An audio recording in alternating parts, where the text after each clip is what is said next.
Sur ce 8 sites qui font partie de la première phase de la Convention de renouvellement urbain, 3086 démolitions, plus de 4000 réhabilitations profondes et à l'endroit des déconstructions, des 3086 déconstructions que j'ai évoquées, il y aura plus de 2720 diversifications, c'est-à-dire des logements qui seront reconstruits et qui ne seront pas des logements sociaux, qui amèneront de la mixité sociale dans le quartier et au-delà même de l'habitat, qui permettront à l'emploi, à l'économie, à l'éducation de revenir dans ces quartiers. C'est tout le pari du renouvellement urbain.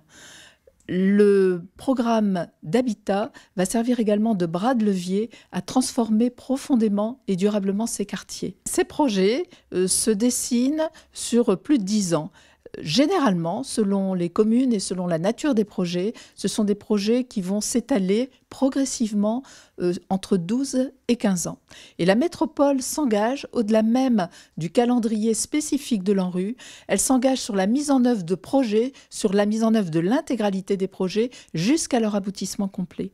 Donc les derniers projets se termineront sans doute dans un agenda d'une quinzaine d'années et les premiers projets se termineront dans un agenda, dans un calendrier de l'ordre de 10 à 12 ans.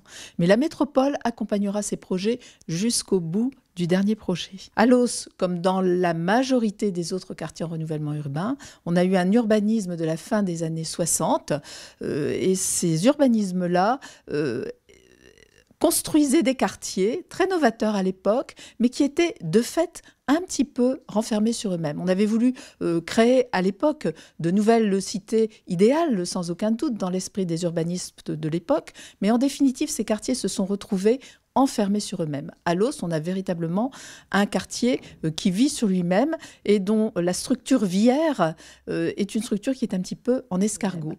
L'une des solutions, c'est effectivement d'ouvrir ces quartiers sur l'extérieur, ouvrir au sens propre, c'est-à-dire par la création de nouvelles voies qui vont relier ces quartiers soit à la ville à laquelle ils appartiennent, soit à d'autres voies qui permettent de relier cette ville ou ces quartiers à l'environnement.